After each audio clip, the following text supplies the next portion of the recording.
you're sitting down and you're writing your music and you're collaborating with yourself and you're thinking about things, how do you know you want to bring someone in, or do you not want to keep it for yourself? How do you know that?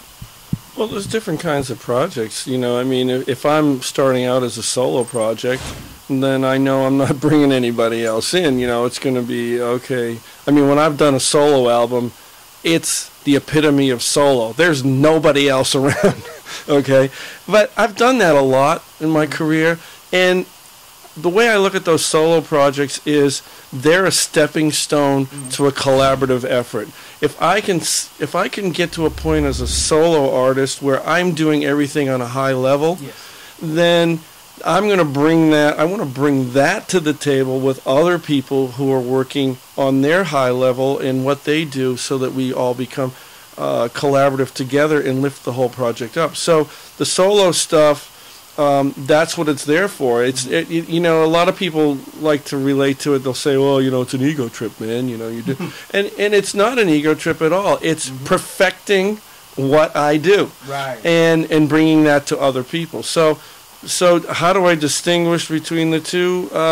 This particular project made a conscious decision that I didn't want it to be a solo project. I wanted it to be collaborative. Okay. You know, so because I think it's better. I think it's much easier for the public to relate to a collaborative effort, a group of people doing something, than it is for one person to just come out and say, "Look at me." Gotcha. You know, gotcha. The look at me thing, you know, and I'm not interested in that at all. I've always, even when I was younger, You're still 21 miles. When I was younger, even when I was younger, it's always, to me, was the most important thing was the content of the song. Gotcha. And the music. Gotcha. It's never for me, and not even the money game.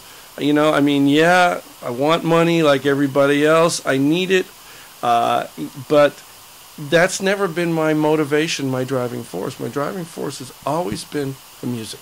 Gotcha. Period. That's what's up. I love hearing that. Now, my last question for you guys. Now, when going in, writing music to other people collectively, you've done it a million times, so have you.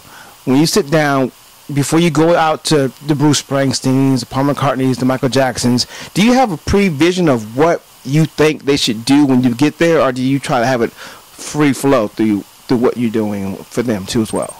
Well, you have a little bit of both, because you have to go in and you have to be organized. Michael was a great person in terms of being organized when he came to the studio. He knew what he was going to do that day, even if he didn't know what the course of events were going to be.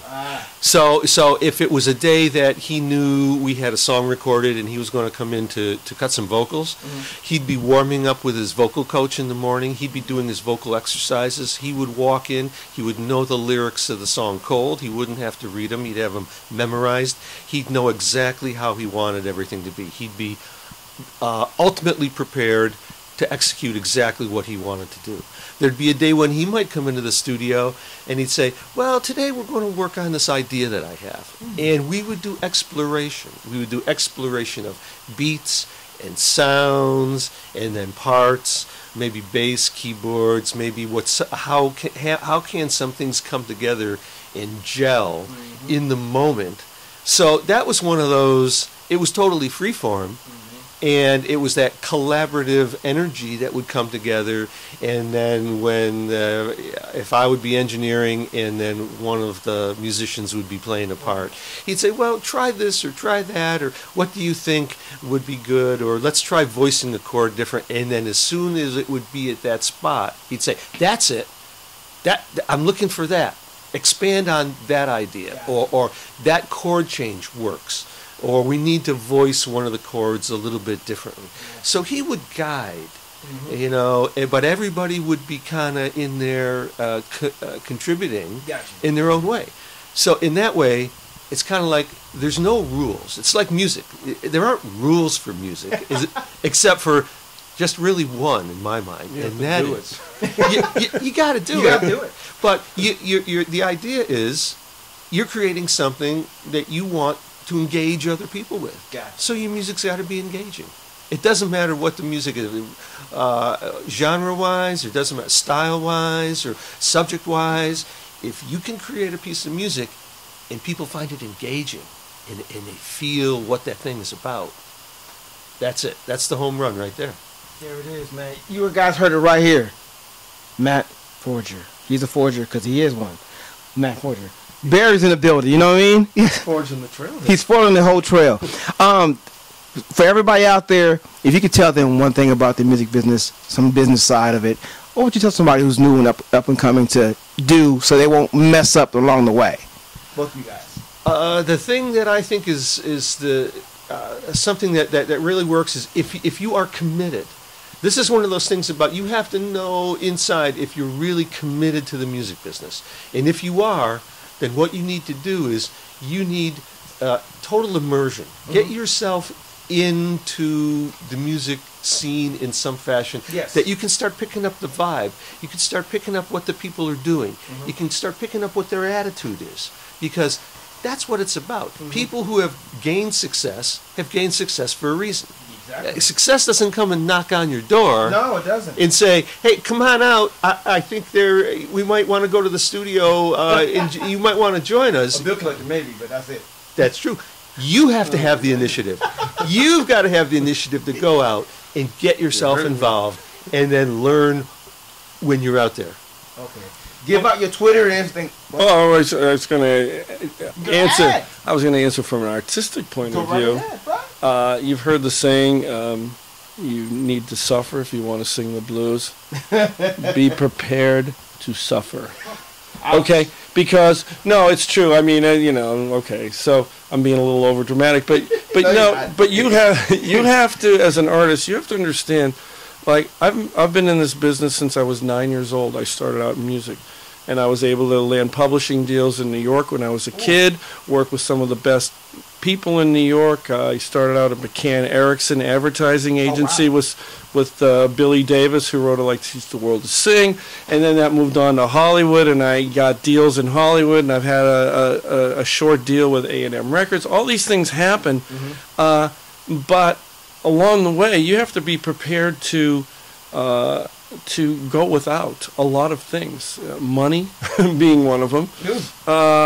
Because you never know where the money's going to come from, and you have to be prepared to struggle for your art if you truly, truly, truly believe in who you are and what you do. I'm sitting here still doing the same thing I did when I was 13 years old. Why? Because I truly, truly believe in what I have to offer as a musician and as a songwriter and as a performer. Now, whether that connects with the fad of the times, I can't answer that. That's up to people to decide when they listen. But I'm just always going to stay true to what I do, and if it connects at the right time, then it connects at the right time. But you're not going to have all those things in life. I've been fortunate. I got a family. I got 3 kids. All that stuff. I was able to do that, but it took a long time and a lot of struggle to get there. So you can have a normal life, but be prepared to sacrifice a lot. Look, you hear what he said, both of them. They said it in their own perspectives, so you understand this. You got to get your grind together, your hustle, know your craft, know your business, and you're going to struggle a little bit. These 2 gentlemen are not playing around. They're about to be one of the biggest guys around again as ever. So do what you do. You got to hustle. Give out your Twitter, Instagram, websites, all that good stuff. The best place to search my background is a site called studioexpresso.com. You can see about my background there. Of course, you can Google me, and I'm all over the place. Yeah. Same with me. You can Google Barry Keenan, and I'll come up. You can invisiblepoetkings.com. You can see stuff there. You can go to Sonic Bids, Invisible Poet Kings, BarryKeenan.com. I got a gazillion websites out there where you can find all kinds of different music. A gazillion? A gazillion. Okay, go ahead. A gazillion. And, well, maybe not quite a gazillion. Okay. But there's a lot of music and a lot of information about my history and what I've done. And, right now we've just released Under the Sun with a video that Matt wrote the script to and directed. and it's kind of a humorous little thing. It's like it's kind of like a throwback to the Monkey days. And then we just released a cover of "You've Got to Hide Your Love Away" which was originally written by John Lennon and Paul McCartney. And but we really flipped this thing around. You listen to the original, you listen to this. Some people are having trouble figuring out they'll listen and go, that song sounds really familiar to me. And it's because we flipped it so much intentionally. And then Matt did another video to that. So we just released that a couple weeks ago. So those are the two things that are out there right now. We have a whole bunch in the can coming out. We're constantly working to put this music out so that people can have something good to listen to, and hopefully they will enjoy what we're doing. Hey, everybody, you see how he flipped it on me, right? You see how he flipped it? I asked him about his URL. He's like, no, hold on, I ain't done yet. Anyway, by the way, this is what we're doing. Look, there you go. We could talk forever. We can. Barry's the one. I already know how that get down. Now I know how you get down. Hey, Hustle TV, man, thank you guys so much for your time, man. You guys are awesome. Appreciate you. You guys know what you got going on. Woo! Hustle.